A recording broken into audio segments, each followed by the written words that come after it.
Okay. Just hello everybody.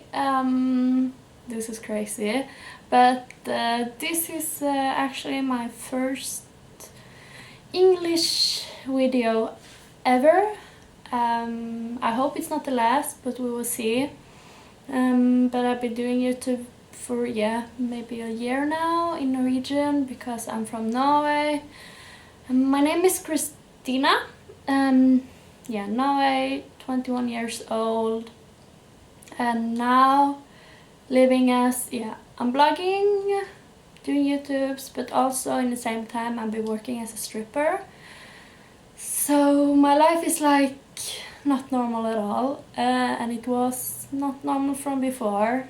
I never live a normal life, and that's actually what I want to tell now, because I've been telling this story in Norwegian. I will not say it's popular, but people say it's really interesting. It's been in a lot of newspaper in Norway, and it's also come to newspaper in Sweden. And I know that it's people outside there, without Norway, without Sweden, that have the same story as me. And I want to tell them that you're not alone. I'm living in Norway and I have the same story and the same hard life. So yes, like you already know, I'm ex-Jehovah's Witness. I was living my life as Jehovah's Witness until I was 20, 19, 20. I started going out when I was 19. And the life as Jehovah's Witness, it is not really different between the normal life, but still it is. We go to the meetings 2 times a week. We go from door to door, like maybe people know us as. I'm sorry for my English if it's not so good, but I never been good speaking English. But I want to tell this story, even if I maybe saw some wrong words. So I'm sorry for that already. But yeah. As a Jehovah's Witness, we are people from outside don't see us as so different, but when they got to know the inside, they're actually really shocked. Because as I was grown up as a Jehovah's Witness, our family was really close. It was normal, the Jehovah's Witness was really close, but me and my family, I don't know any family who was this close. My mom was my best friend. My dad was my biggest inspiration, and he was the one who made me happy. He was not the one I talk with everything about, but he was always making my day the best, and I was really looking up for him. I have 2 beautiful sisters that I really love, and we was so happy family, and it's shocking to think about now. But yeah. When I grew up, it was a happy family. I was lonely because I couldn't have so much contact with people that was not Jehovah's Witness, and it was not so many young people in my age who was, and the people who was we didn't connect, so I felt really lonely. That was the reason why my mom got to be my best friend, and my mom, because she was the one who understand me. But yeah. All my life I grew up as Jehovah's Witness, and when I'm going into something, I really go into something. So I was really going into the religion. I want to quit school because I want to be a pioneer who was 100% going from door to door, and I really wanted to be the best, and I wanted to be a good inspiration for the younger in my congregation. So I was almost a priest, and people in my congregation really looked at me like a good example and really think big about me in the future. And it's still going like that. That was good. I did my homework for the meetings, go from door to door, even whatever weather. But in the same time, I feel lonely, really lonely.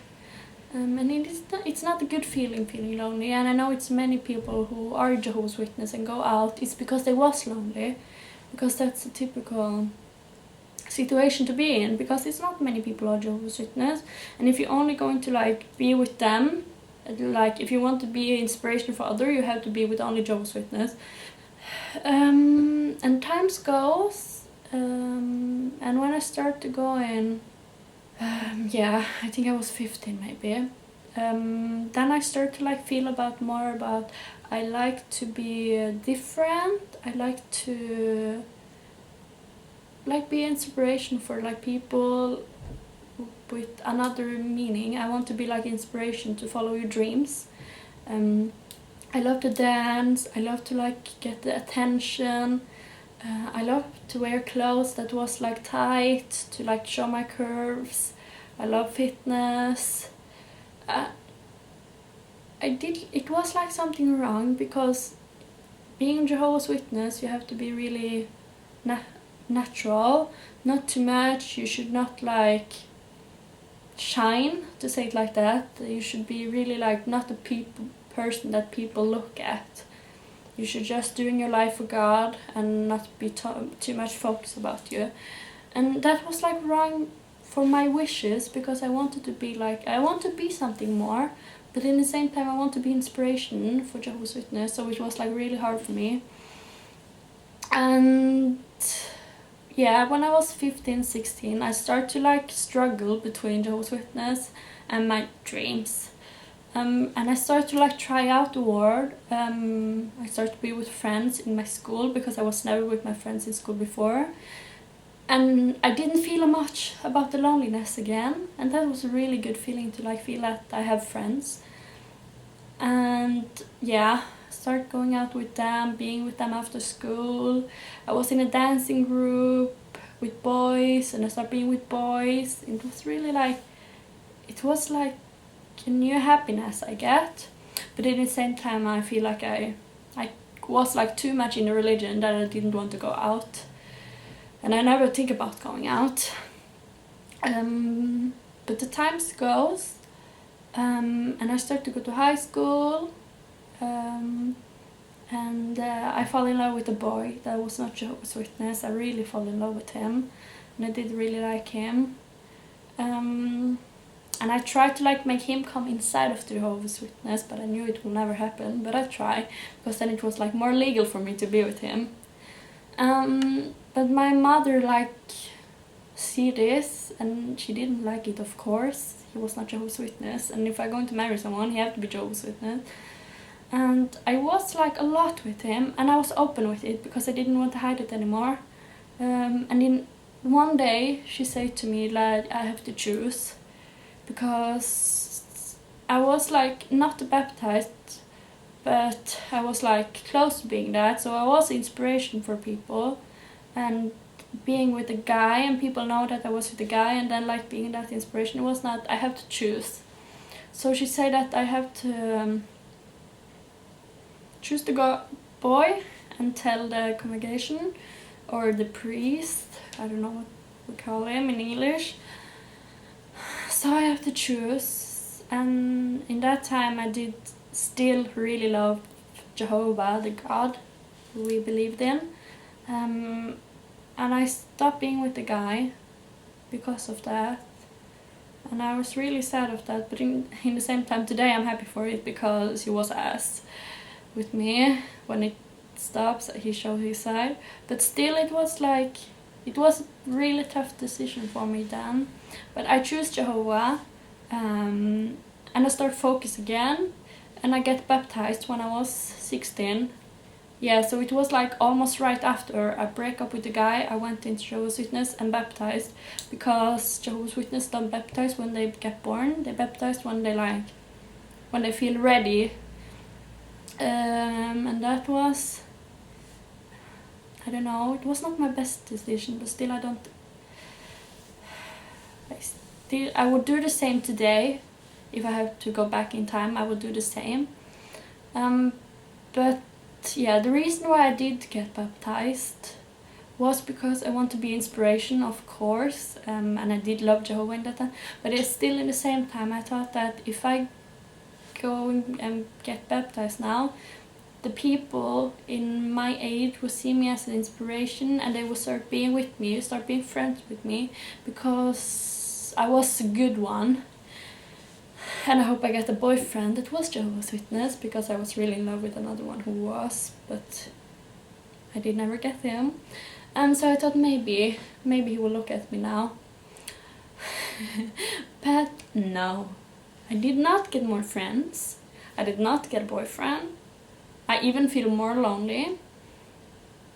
And I get tired because nothing happened. Because he said when you do something for God, he will give you something back. But I did not get anything back. And I always get to not know that to trust Jehovah. But yeah, I trust him, but nothing happened. But I try in a little bit of time to do like everything, be inspiration. But in the same time, I was really tired of it and lonely. But I tried. But when we was like family holiday, it was before summer. It was our first holiday to Gran Canaria. I start to feel like a little bit of the outside life again, because we get to know some cute boys. My family always sleep early, so we get to be like with the people who was working, and it was really lovely people.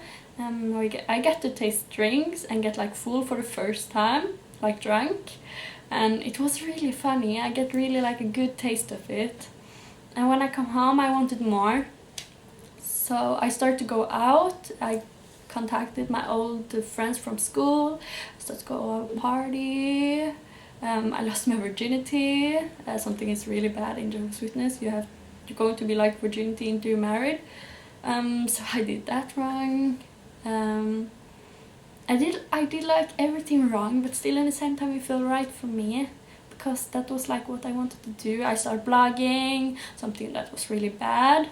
I started blogging before, but then my mom said I have to quit. It was like same with the boy, I have to choose. But I started blogging again. I get kicked out of the house because the way I was living, it was not with the way my mom and dad want me to live.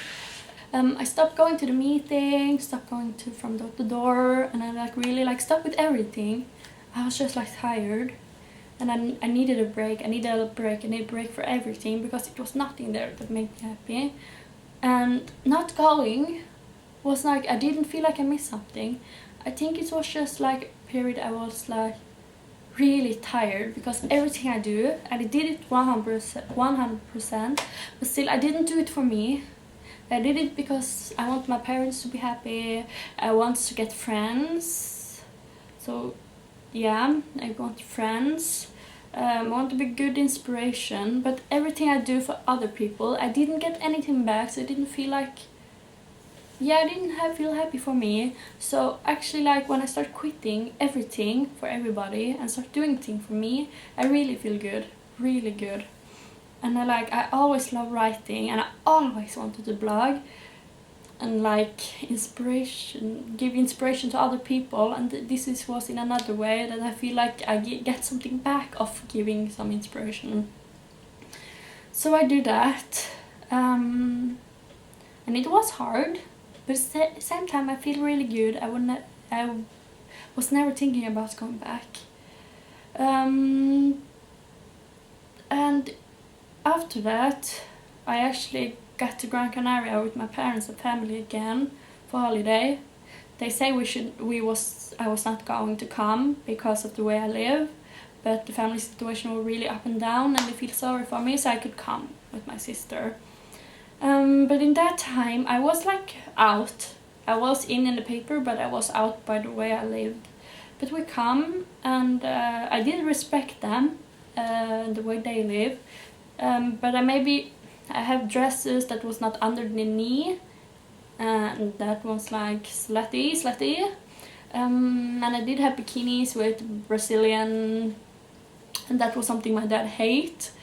And I was just like, didn't care, because he didn't we had this conversation for a long time, but he didn't like get anything out of it, so I just do what I want. So in that time, my family cut me out on the holiday, so I was alone. Me and my sister, who is 19 soon, we have our own holiday in this holiday. And I feel like cut out of my family. And that was like okay, because I have fun, we drink when they sleep, we have fun, we drink, we go out, everything was fun. But when we come home, I was going to go home to my place to sleep. No, I was going to sleep there. But then we have this big conversation about how bad we was, how, they was embarrassed of the way I was. They don't want to call me their daughter. It was like so many bad things, and I was really down from before because I had a job that I hate, and I was depressed. And then I heard this, that my family don't want me, that my family don't want me to call them daughter, and I feel really alone and really sad. Just because I didn't live the way they live. So I remember I went home, I took the car and drive home, crying so much, and I really it's hard to say, but I really want to end everything that time, because in the same time I feel really lonely because when I come home to my family I didn't feel home, and so it was really hard. But yeah, after that time I called my aunt and uncle who was outside for 9 years. We didn't have contact for 9 years, but after me going almost out, they started contacting me again, and of course I keep the contact. And I've been there once after a 9 years break, and I call, or I don't remember if I call her or send her text, but I tell her about the situation, how alone I feel really alone, and that I wanted to end it and I didn't know what to do and I need help. And I'm so happy that I have my aunt and uncle and siblings, because I don't know what I would do without them today if I would still been here. But they took me with open arms. They say you can move here. So I moved to them, who was 10 hours driving, and I've been living there after that. But I was still in Jehovah's Witness in the paper, but I was not living there, so I had contact with my family. But in that time when I was moving, I didn't feel like I have the same connection with my family, and I never had after that conversation. And I moved to them and everything was good. And I was going to celebrate my birthday for the first time. And I knew that was something that was really bad for Jehovah's Witness, because we're not going to celebrate Christmas, we're not going to celebrate birthday, Halloween, New Year's Eve. So this was really big step for me. And I was also going in the newspaper first time telling that I was going to celebrate my birthday. And that means that I'm not a Jehovah's Witness more. So I call my family, my mom and dad, and tell them that I'm going to the newspaper, and I know that this will make me go out, because now the priest will contact me and say, do you want to be inside or not? That was what I was thinking. And my mom was sad, but in the same time she didn't believe that I will go out, so I didn't feel like she took it that serious. But I got to talk with my dad. It was right before the summertime. I think it's almost 2 years now. I don't know. Yeah, that time. But yeah, I call him and tell him the same, that I'm going to the newspaper. And yeah, now I will maybe go out. Maybe they take me out of the Jehovah's Witness. And I just remember my dad say okay, but then we don't see you this summer, then you're not coming to us this summer. And that was then I understand that if I go out on the paper in Jehovah's Witness, my family will cut me out of their life. Just like that. And that was the question I was wondering for so long time. If I go out, will my family cut me or not? Because I know that they get to learn that they have to do it, but I'm not sure how much my family actually love me. Did they love me so much that I will not take that serious, or will they cut me out? So that was just the answer of my question, and it was so bad. I really, really hated that answer, but in the same time, it doesn't shock me. But I get so mad and I get so sad that I find out that I will not let Jehovah's Witness take me out. I want to go out by myself. So I sent them a letter and got out. And my family cut me. So, and after that, yeah, they cut me. We didn't have contact. But later I got to my mom's place because I want to be with my sisters. I was not going to live in my parents' place, but I was going to pick up my sister and then go to a hotel to be with them the weekend. But of course I met my mom and we got contact again, because I was depressed, because being in my aunt's place was lovely, but in the same time I'm living with a family, seeing them happy and knowing that my family don't want me. So it was like good to be there, but at the same time it was really hurting me to like see so much love and then think about what I have. So it was like really, yeah, I get really in a bad depression. So seeing mom again was really lovely, but still in the same time I was always thinking back, because I wanted to move back home, of course. But I moved, not home, but 2 hours from their place. So it was like I had a little bit, yeah, space. In the same time I was always blogging and I started stripping. When I was in aunt's place I started stripping, and I have a break when I was with my family again. And then when I moved to the other place I started with it again. And then my parents cut me out again, and they used the excuse that I was a stripper and it couldn't be a part of my life. So I got cut out 2 times, so that's nice. But the reason why I strip, I don't think I will take this in this video because this will be really long then. But if you want me to tell that story, let me know in English, because I have tell it in Norwegian. But yeah, after that it was really much back and forth with my family. They didn't have contact, I have contact. And the last I hear of them was when me and my sister was going back to my aunt, because my sister was going to have an operation, and she had an operation, but she wanted her mom to be there, but she couldn't. And after the operation we were sitting all together, and my mom called my sister and tell her, yeah, asking if everything was good, and tell her that she wanted her to be there. And my sister started to cry, so I go to hug her. And when you're sitting so close to someone who's speaking in the phone, you can hear everything. And I hear like my mom tell my sister that, yeah, but if you want you can come right after to us. But she couldn't, because she can't take everything. She can't take a bag or something because she operation her boobs. Because she have operation. But then I just hear my mom saying in the phone, yeah, but your sister can be with you in the fly and help you with the bags, and then she can take the bus home to her place. So my mom wanted me to cash out more money to help my sister, to see my sister live with my mom and dad, happy ever after, while I get on a bus home alone with my lovely life without parents. It was really really hard for me, and oh my god, I get so mad when I hear that. I really oh my god, is this really my parents? Is this really like what this religion really do to people that messing with their head? They really brainwashed, and I was so mad. And I tell my mom that I will never call her my mom again. I will never be with her. I will never want her back in my life, because I don't want people like that in my life.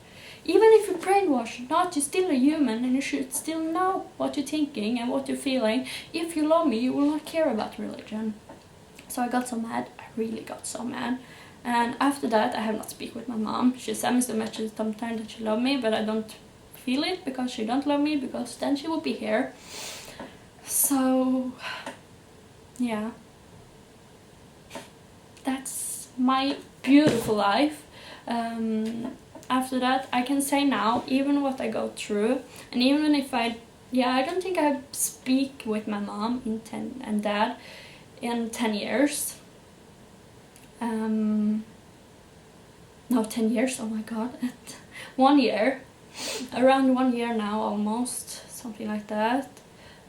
But I can say, even if I lost my family and they cut me out, my grandparents, and like all my old friends who was Jehovah's Witness, everybody cut me out. Some blocked me on social media and everything, and they look at me like Satan because the way I live. Even if I go through all this and I stay all alone today, I'm the happiest girl in the world. I will say that, because I did follow my dreams. I did not follow to make others happy. I go to make myself happy, and then by making myself happy, I can make other people happy, because then everybody's happy. But yeah, today I'm like good with this story, but at the same time, every time I speak about it, I feel like I'm still hurt. Really, I'm still hurt, and it's really. Sometimes I wish I had mom and dad, but I don't. And I do have a good life now. But yeah, I will always be hurt. It's normal, because the situation I'm in is not normal, I know that. But yeah, that's my story of how being an ex-Jehovah's Witness. Yes. But I will live. I will go through this, even if I have to do it alone, without parents who can help me out. I will do this for me and for everybody else who is in the same situation. I'm stronger than that. I will make my own family with the people who love me. So, yeah. I hope you liked this video. If you want more, if you want me to tell more, please let me know. So, I hope I see you soon. I really hope.